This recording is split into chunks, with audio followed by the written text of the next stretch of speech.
다니엘서 7장 1절부터 8절입니다.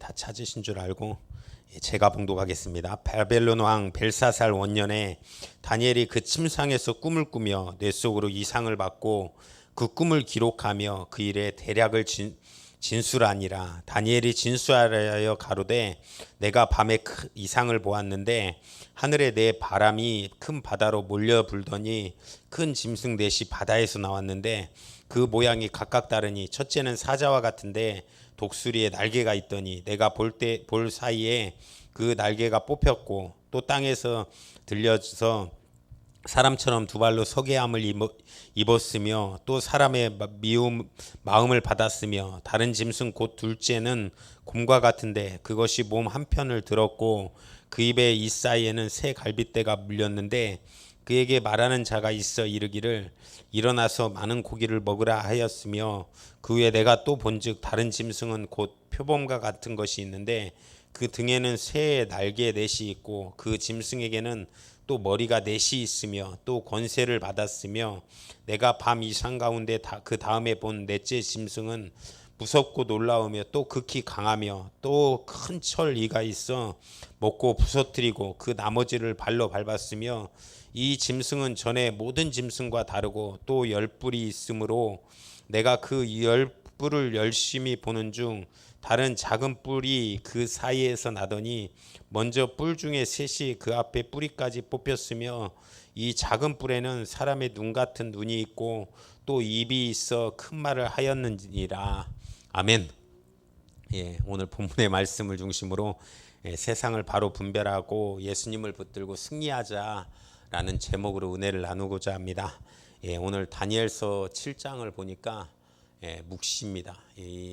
옛날에 우리가 그 고등학교 학교 다닐 때 배웠던 것 중에 사실 역사는 사실 중심이기 때문에 사건이 중심입니다. 그래서 저는 되게 재밌고 쉽게 배웠는데 묵시 문학은 너무 어렵더라고요. 그냥 둥그렇게 그려서 이거가 비유하는 말은 내가 그 사람을 어떻게 합니까? 그 사람의 심정을 모르고 그 사람을 알지 못하는데 가끔 그 독심술사가 돼야 될 때가 있습니다. 갑자기 누가 막 화를 냅니다. 막 남편이 화를 내고 아내가 화를 냅니다.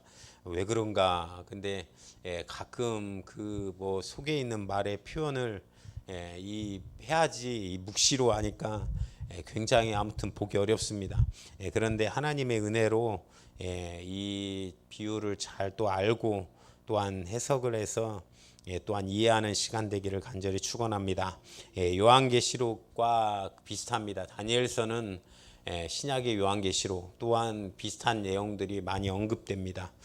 다니엘서 7장에 본 말씀, 오늘 본문의 말씀은 이 꿈속에서 본 환상을 소개하고 있습니다. 그 환상이 무엇이냐면 여러 사람들이 해석하다 보니까 계속 싸우고 요한계시록이 서로 이게 맞다 저게 맞다 하는데 하나님이 말씀하시고 싶은 의도 그 의도로 은혜 받는 오늘 이 시간 되기를 또한 간절히 바랍니다.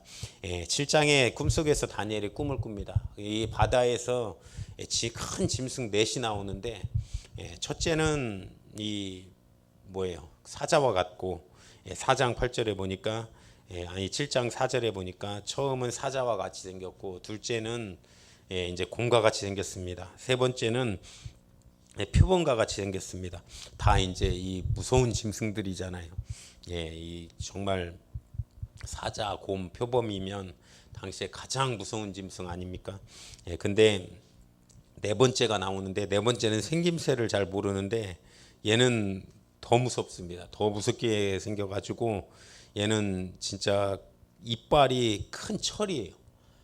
철이고 먹고 막 부서뜨리고 나머지는 발로 밟았으며 이 짐승은 전에 모든 짐승과 다르고 또 10뿔이 달렸다라고 표현합니다. 뭔 말입니까 이게? 근데 매우 이것이 환상을 보고 갑자기 다니엘이 마음에 근심이 생겼습니다. 꿈을 꿀 때 우리는 어떤 즐거운 꿈이나 기쁜 꿈이면 막 웃잖아요. 가끔 이렇게 옆에 자고 있으면 부부간에 서로 이렇게 누가 막 웃고 있어요. 무슨 꿈을 꾸길래 이렇게 기쁘게 웃나? 막 이럴 때가 있고, 또 어쩔 때는 막 그 나쁜 꿈을 꾸면 막 식은땀을 흘리고 막 이렇게 둥글둥글하고 또 기분 나빠하고 막 그러지 않습니까? 어렸을 때. 그런데 지금 이 신앙, 이 다니엘은 꿈을 꾸고 굉장히 이제 일어나서 걱정 근심이 쌓였습니다. 왜 그러냐면 무서운 거예요. 그래서 이제 그것이 해석을 하고 누구한테 묻습니다. 그러니까 7장 16절에 보니까 내가 그 곁에 모신 자 중 하나에게 나아가서 이 일을 모든 일의 진상을 물음에 그가 내게 고하여 그 일의 해석을 알게 하여 가로되. 그럼 다니엘이 똑똑한데 여태까지 자기가 다 해석해 줬는데 누구한테 묻겠습니까? 사람으로서는 물어볼 사람이 없어요. 여기서는 누구냐면 모신 자 가운데 하나에게 나아가서, 여기에서는 가브리엘에게 묻는 것입니다. 기도 가운데, 환상 가운데 물어봅니다. 우리가 잘 알고 있는 천사장이 셋이 있습니다. 다 아시죠? 다 아실 거예요. 뭐 우리 옛날에 천사장 하면 루시엘이 있었고 가브리엘이 있었고 미가엘이 있었습니다. 이 루시엘이 타락해서 이 사단 마귀가 된 거고, 이 가브리엘과 미가엘은 하나님의 군대 장관입니다. 마지막에 또 하나님의 역사를 위해서 또 큰 힘을 발휘할 것입니다. 가브리엘은 하나님의 소식 전하는 자입니다. 그러니까 누구한테 물어봅니까? 결국은 다니엘의 모든 거는 하나님이 해결하시고 알려주시는 것입니다. 이 가운데 좀 보면 그러나 항상 겸손함으로 하나님께 합니다. 중간에 루시엘이 왜 타락했습니까? 이 높아지자고 하는 모습 때문에 타락했습니다. 높아지자고 했을 때 인간이 언제 높아졌습니까? 창세기 11장에 보니까 처음으로 높아질 때가 이 바벨탄 사건이에요. 심판의 역사입니다. 이 문화에 대한 하나님이 심판하신 것입니다. 하나님을 떠난 인류가 이제 어떻게 합니까? 살아가기 위해서 도시를 만듭니다. 도시를 만들어서 같이 살 때 이제 편리하고 보다 안전합니다. 짐승으로부터 막아줄 수도 있고 여러 가지로 도움을 얻을 수 있습니다. 그런데 이 모든 문화가 하나님의 은혜로 좋은 쪽으로, 문화를 허용하셔서 좋은 쪽으로 사용하면 좋은데, 바벨탑은 어땠습니까? 이 가운데 바벨탑의 뜻이 두 가지인데, 하늘문이라는 뜻이 있고 또 하나의 뜻은 혼잡이라는 뜻이 있습니다.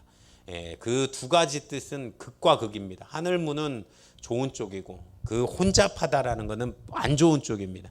그런데 이 문화 자체도 정반대로 쓰여진다라는 것입니다. 우리가 찬양을 예로 들어보면 기독교 역사 가운데 찬양이 빠질 수 있습니까? 우리가 이 처음에 이 찬송가를 부르고 찬양을 합니다. 뭐 준비 찬양, 뭐 이거 여러 가지. 왜 찬양을 하고 합니까? 이 찬양을 통해서 마음이 열려지고 또 찬양을 통해서 은혜를 받고, 그런데 이 음악이 잘못 쓰여지면 어떻게 되는 것입니까? 많은 사람을 구원할 도구도 되지만, 예전에 우리 지금이야 뭐 락음악을 많이 안 하는데 락음악 가운데 그 막 사단 숭배하는 찬양을 하고 그런 일들을 한 경우도 굉장히 많이 있었습니다. 음악을 금하는 것이 아니라 좋은 음악을 우리가 듣고 해야 될 줄 믿습니다. 하나님을 섬기려는 목적으로 바벨탑을 지었으면 좋은데 어떻게 합니까? 그런 동기에서 건설하는 것이 아니라 반역하는 동기, 우리가 높아지자, 하늘까지 높아지자, 이런 동기로 했습니다. 그 가운데 주동자가 있었는데 니므롯이라는 사람, 이 사람의 뜻이 반역자라는 뜻입니다. 이 사람은 영웅 대접을 받기 원했습니다. 당시에도 성경에서도 이 사람을 영걸이다라고 표현합니다. 그러니까 좋은 의미로 영걸이 아니라 그 많은 사람들을 끌 수 있는 힘이 있다. 그래서 그 사람의 목적이 이제 하나님만 최고입니까? 나도 높아질 수 있습니다. 이런 동기로 건설하려고 한 것입니다. 이 루시엘이 찬양할 목적, 찬양할 천사장이 하나님만 찬양을 받습니까? 나도 찬양을 받을 수 있습니다 라고 했을 때 교만해서 무너졌던 것처럼, 또한 이 사람도 이제 예배 찬양할 목적이 아니라 내가 높아질 목적으로 이렇게 건설을 하고 있는 것입니다. 그래서 우상의 제단을 쌓습니다. 그러니까 하나님께서 이 인간의 이름을 내자. 그러니까 바벨탑을 지면서 인간의 이름을 내자는 거예요. 그 우리의 신앙의 목적이 무엇입니까? 하나님을 영화롭게 하는 것입니다. 그 이름을 또한 즐겁고 하는 것입니다. 그것이 우리의 믿음이고 신앙인데 여기에다 내 이름을 높이자고 하는 사람들, 내 이름을 높이고 내 뜻을 더 주장하고 내가 나를 높이면 하나님이 낮추실 것입니다. 내가 낮아지자고 하면 하나님이 우리를 높일 것입니다. 아멘이십니까? 그런 믿음으로 살아가는 겸손함으로 낮아진 우리 성도님들 되시기를 간절히 축원합니다. 그러니까 어떻게 합니까? 하나님께서 이 집단으로 막 하는 부분이 이 집단으로 이렇게 움직이는 부분이 굉장히 무섭습니다. 그래서 이제 하나님이 인간의 문화를 심판합니다. 뭘 어떻게 합니까? 하나로만 하는 거예요. 이 언어를 바꿔버립니다. 언어를 바꿔버리니까 어떻게 됩니까? 지금 언어가 하나 되었으면 너무나도 편할 거예요. 막 외국 사람들하고 얘기하려면 이게 뭔 말인가 정확히 저도 영어 어렸을 때 그렇게 많이 배웠지만 이게 무슨 말인지는 알 것 같아요. 뭐 이렇게 단어 조합해 보면 근데 정확한 표현을 모르겠어요. 그래서 요즘 네이버에 이렇게 따다닥 치고 이렇게 딱 치면 한국말로 다 번역이 돼요. 너무 좋더라고요. 그리고 영어로 쓰고 싶으면 거기다가 한국말로 친 다음에 뒤에다 영어 딱 하나만 하면 영어로 번역도 다 해줘요. 요즘은 참 좋은 세상에서 살고 있습니다. 그런데 하나님이 언어를 흩습니다. 그러니까 대화가 안 되니까 이게 질 수가 있습니까? 그냥 다 흩어져 버려서 그러면서 하나님께서 깨소금이다 이러시지 않으셨습니다. 끝까지 인간을 사랑하시고 결국은 어떻게 회복시킵니까? 오순절 마가의 다락방에서 이 모든 언어 성령이 임하니까 각기 방언으로 다 알아듣기 시작하는 일이 일어나는 것입니다. 이 모든 일들 가운데 하나님이 정말로 성령 충만하고 예수님만 높이는 그런 모임이 되기를 간절히 축원합니다.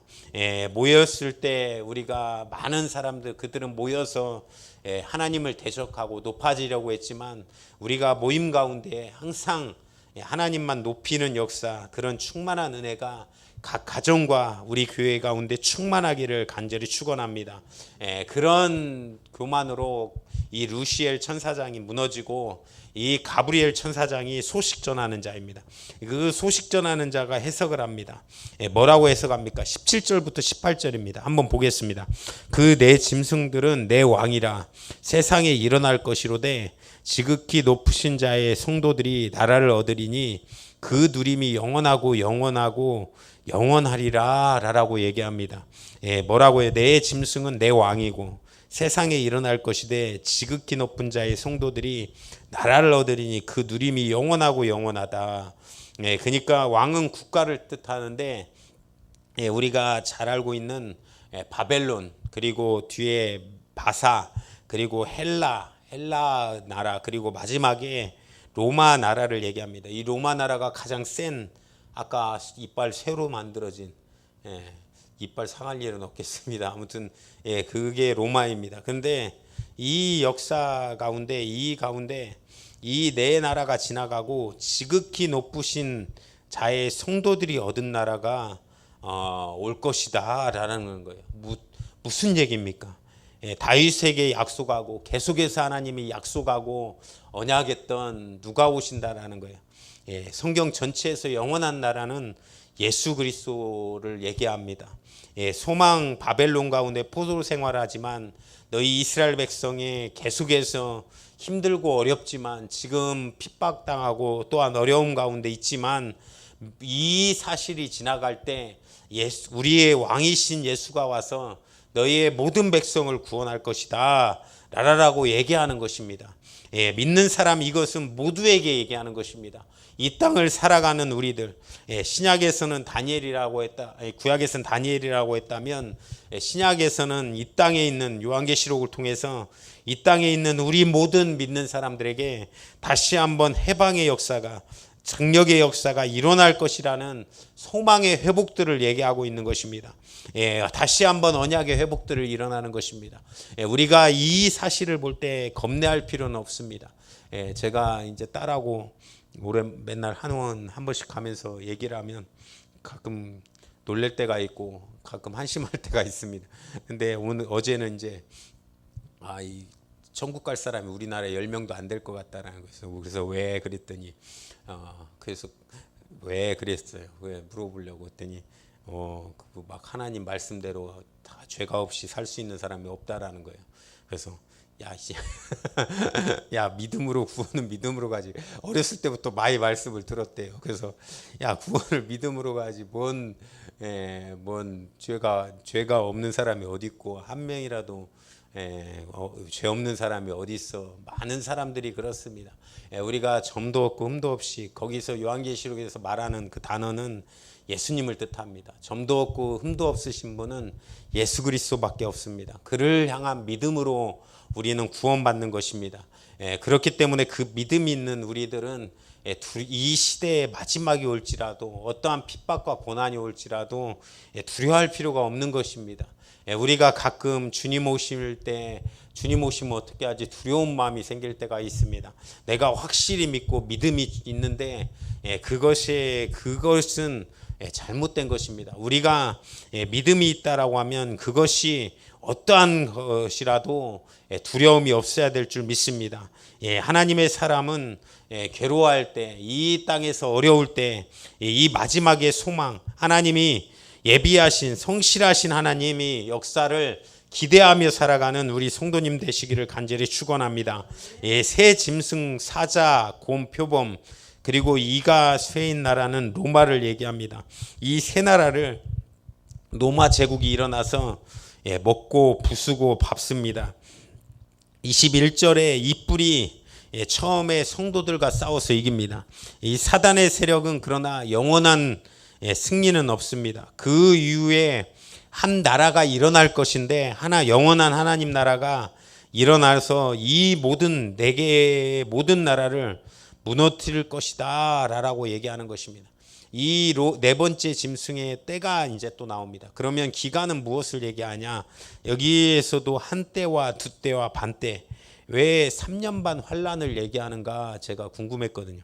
근데 이 한 때, 두 때, 반 때가, 한 때가 1년입니다. 그러니까 두 때가 2년이고 반 때면 6개월이에요. 그러니까 3년 반이에요.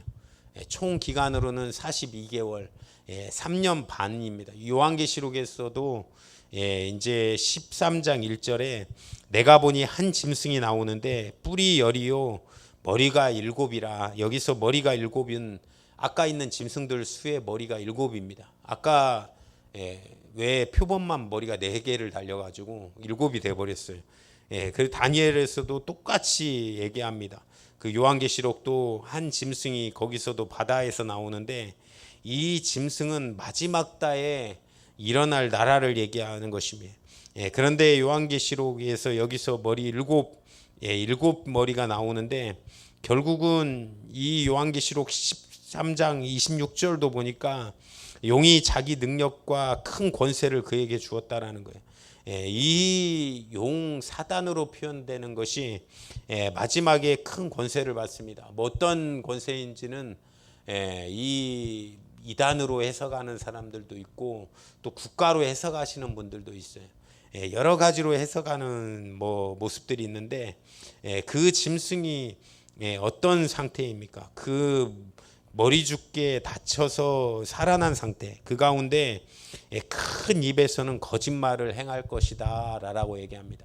이단으로 표현되면 42개월 동안 활동할 권세, 세 때 반 동안, 한 때와 두 때 반 때 동안 3년 6개월 동안 이 활동할 권세를 받는데, 이 3년 6개월 동안 활동을 하고 멸망할 것이라고 얘기하는 것입니다. 로마가 그랬습니다. 로마가 예루살렘을 멸망한 기간이 딱 3년 6개월입니다. 인류의 역사는 하나님의 계획 가운데 움직입니다.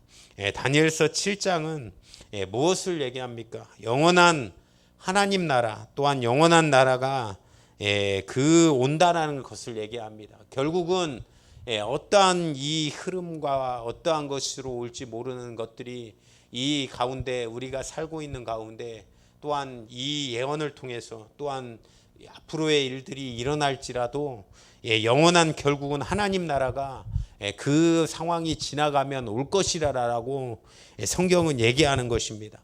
우리는 이 고난 가운데에서도 그리스도의 나라를 소망해야 됩니다. 아멘이십니까?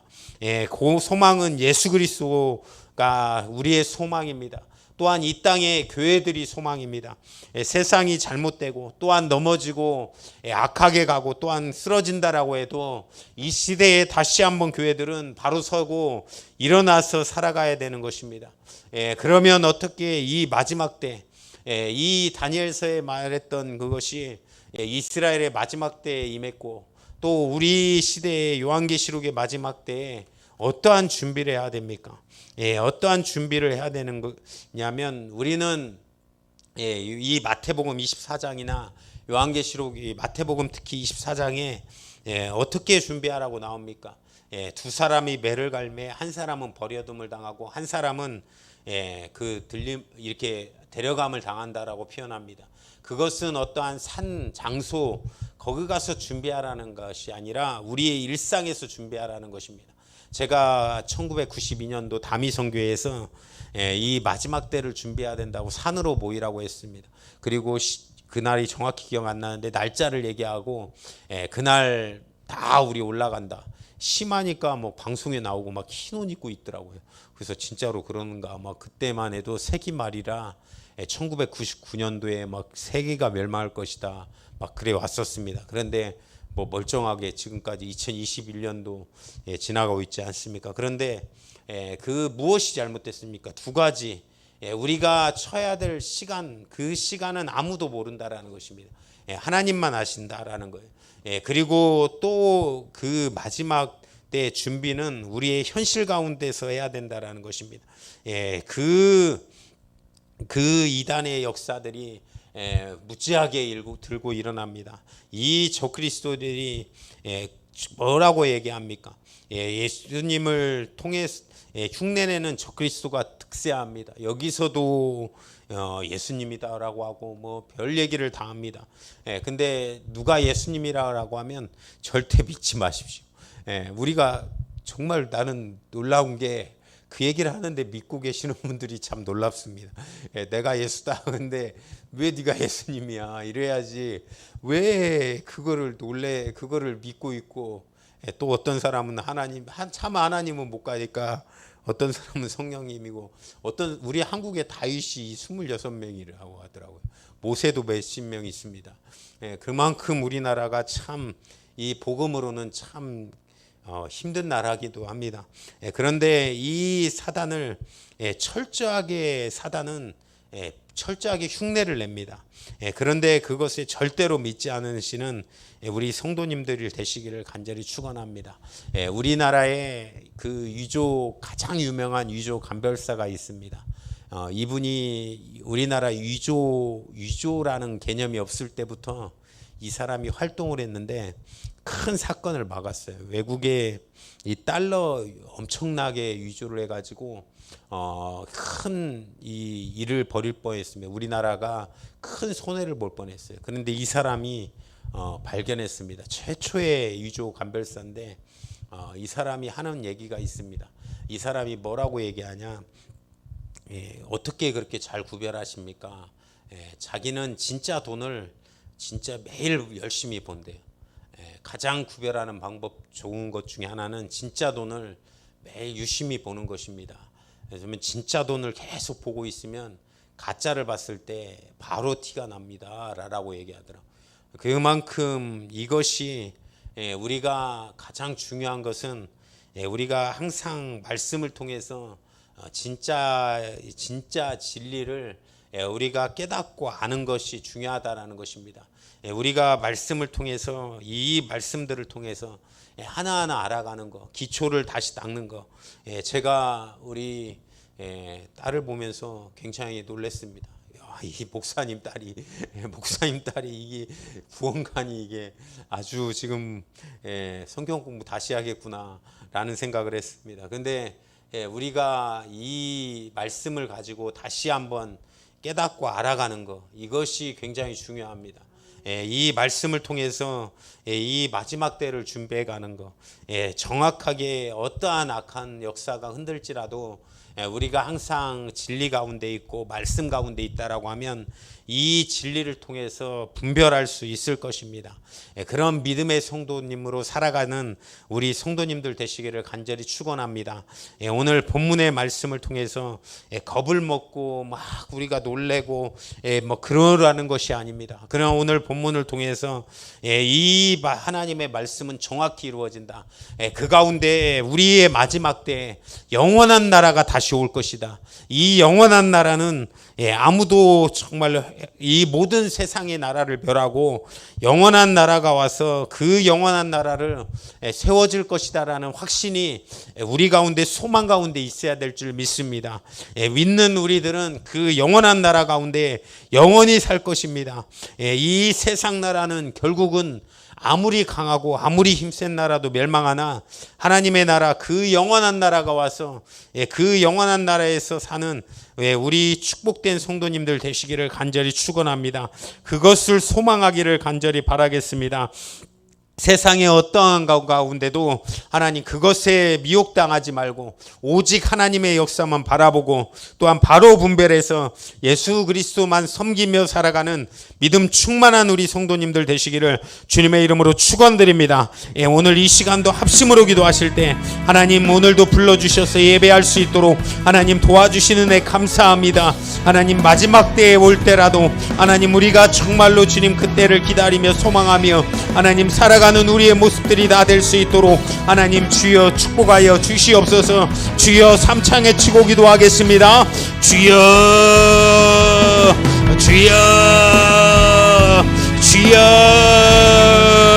생명 되신 주님 오늘도 하나님의 은혜로 하나님 예배할 수 있도록 하나님 도와주시는 애 감사를 드립니다. 하나님 우리 모든 성도들이 하나님 은혜로 충만하게 하여 주시고 하나님의 역사로 인도하여 주셔서 하나님 복에 복이 넘치는 그런 충만한 은혜가 하나님 우리 성도들에게 넘칠 수 있도록 하나님 주여 도와주시옵소서.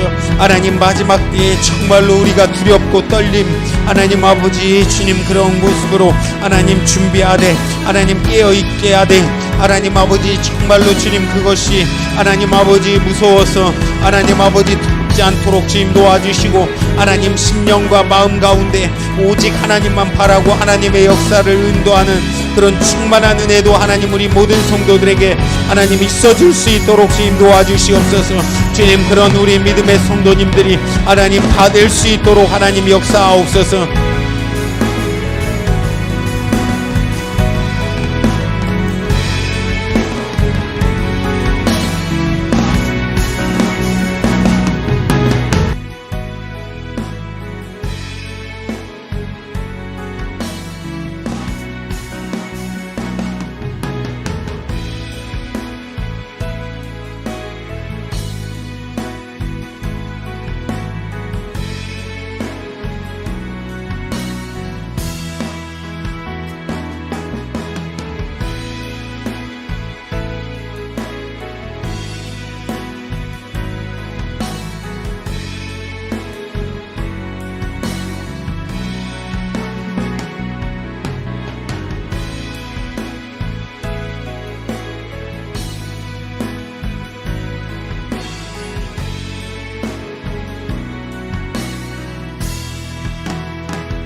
성도들이 깨어 있어서 준비할 수 있는 그런 은혜도 허락하여 주시옵소서. 주님 간절히 바라옵고나옵기는 하나님 믿음으로 말미암아 하나님 그 나라 바라보게 하시고 또한 다른 어떤 것이라도 속거나 넘어지지 않도록 우리 성도들을 붙들어 주시옵소서. 우리 성도들 말씀 가운데 있을 때 하나님 예배 가운데 있고 찬양 가운데 있을 때 하나님 우리는 바른 분별력을 가질 수 있습니다. 하나님 아버지 예배가 소중함을 우리 모든 성도들이 알게 하시고 한국교회 성도들이 다시 한번 하나님께 예배하는 일에 무릎을 꿇고 하나님 아버지 엎드려 경배하는 역사가 이루어지고 나타나게 하옵소서. 우리가 예배할 때 우리의 신앙생활을 잘할 수 있음을 고백합니다. 그 믿음 가운데 우리 성도들 거하게 하시고 하나님의 뜻 가운데 살 수 있도록 하나님께서 역사하여 주시옵소서. 오늘 하루도 정말로 일하고 또한 예배드리게 하신 주님 감사합니다. 하나님 피곤도 모든 영육간의 강건함으로 해결하여 주시고 또한 돌아가는 발걸음도 하나님 지켜주시고 내일부터 또한 이 정말로 주님 세상에서 살아갈 때 힘과 능력으로 살 수 있도록 하나님께서 은혜를 더하여 주시옵소서. 오늘도 함께하여 주신 주님 감사합니다. 모든 건강 우리 성도들의 아픔 하나님 싹 다 위로하여 주시고 건강함도 하나님께서 함께하옵소서. 오늘도 써주신 주님께 감사드리며 예수님의 이름으로 기도하옵나이다. 아멘. 하늘에 계신 우리 아버지여 이름이 거룩히 여김을 받으시오며 나라에 임하옵시며 뜻이 하늘에서 이룬 것 같이 땅에서도 이루어지이다. 오늘날 우리에게 일용할 양식을 주옵시고 오늘날 우리에게 사하여 준 것 같이 우리의 죄를 사하여 주옵시고 우리를 시험에 들게 하지 마옵시며 다만 악에서 구하옵소서. 대개 나라와 권세와 영광의 아버지께 영원히 있사옵나이다. 아멘.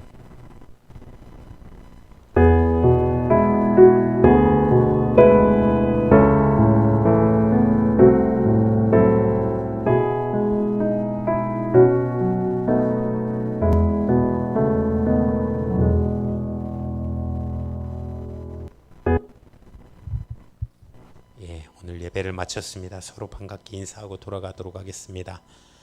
그리고 뒤에 차산 이정우 바로 도망갔습니다.